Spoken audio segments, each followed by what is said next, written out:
Bapatla parliament నియోజకవర్గంలో తెలుగుదేశం అభ్యర్థి తేనేటి కృష్ణప్రసాద్ భారీ మెజార్టీ సాధించారు. బాపట్ల పార్లమెంటు చరిత్రలోనే మొట్టమొదటిసారిగా ఈ స్థాయిలో భారీ మెజార్టీని సాధించిన ఘనత కృష్ణప్రసాద్కే దక్కింది.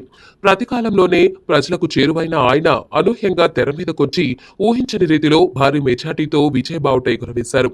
ఎవరూ ఊహించని విధంగా తెలంగాణ రాష్ట్ర రిటైర్డ్ డీజీపీ టి కృష్ణప్రసాద్ పేరును పార్టీ అధినేత చంద్రబాబు అకస్మాత్తుగా తెర మీదకు తీసుకొచ్చి అభ్యర్థిగా ప్రకటించారు. 2020లో పదవి విరమణ చేసిన అనంతరం తాజాగా 2024లో జరిగిన ఎన్నికల్లో బాపట్ల తెలుగుదేశం పార్లమెంట్ అభ్యర్థిగా ఎంపిక చేశారు. తెలంగాణలో ఒక సమర్థత కలిగిన ఐపీఎస్ అధికారిగా కృష్ణప్రసాద్ మంచి పేరు గడించారు. అనేక మంది మావోయిస్టులను జనజీవన స్రవంతిలో కలిపే విధంగా ఆయన చేసిన ఆలోచన విధానం ఆ రాష్ట్రంలో సత్ఫలితాలు ఇచ్చింది. అనేక సేవా కార్యక్రమాల్లో కూడా కృష్ణప్రసాద్ పేరు సంపాదించుకున్నారు.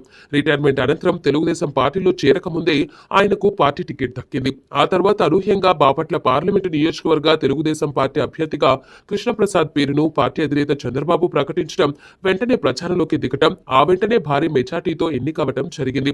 అతి తక్కువ కాలంలోనే ప్రజలకు చేరువైన కృష్ణప్రసాద్ భారీ మెజార్టీతో విజయం సాధించడం విశేషంగా పేర్కొనవచ్చు.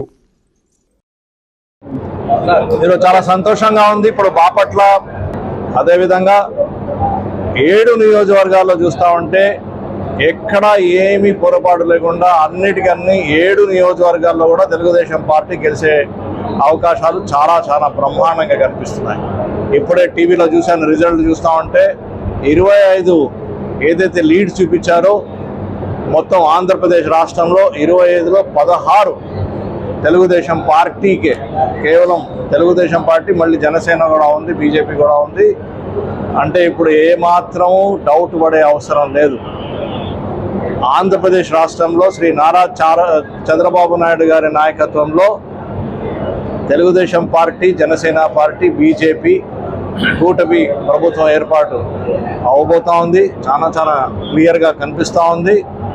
బాపట్ల పార్లమెంట్ వచ్చేసరికి ఫస్ట్ టైం నాకు నారా చంద్రబాబు నాయుడు గారు నాకు అవకాశం ఇచ్చారు. ఫస్ట్ టైం నేను కంటెస్ట్ చేస్తున్నాను.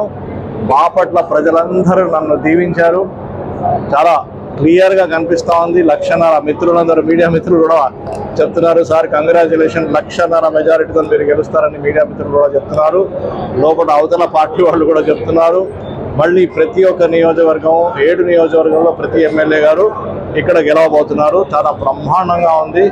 ప్రజల కోరిక, ప్రజల తీర్పు, ప్రజల తీర్పుని మేము గౌరవిస్తాము.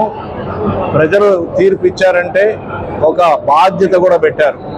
ఆ బాధ్యతని పూర్తిగా ఎక్కడా మర్చిపోకుండా ఇచ్చిన ప్రతి వాగ్దానము, ఏవైతే సేవ చేయాలనుకున్నామో ఖచ్చితంగా సేవ చేసి చూపిస్తాము. ముందు నుంచి చెప్తూనే ఉన్నాము, నేను ఒక అధికారిగా వచ్చాను, సేవలు అందిస్తూ వచ్చాను. కేపీ ఫౌండేషన్, మలుపు ఫౌండేషన్ సేవలు అందిస్తూ వచ్చాను.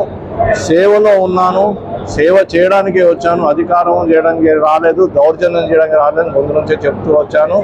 ప్రజలు నన్ను దీవించారు, మంచి అవకాశం ఇస్తున్నారు. తప్పకుండా ఆ సేవలు ఏంటో మీరే చూస్తారు.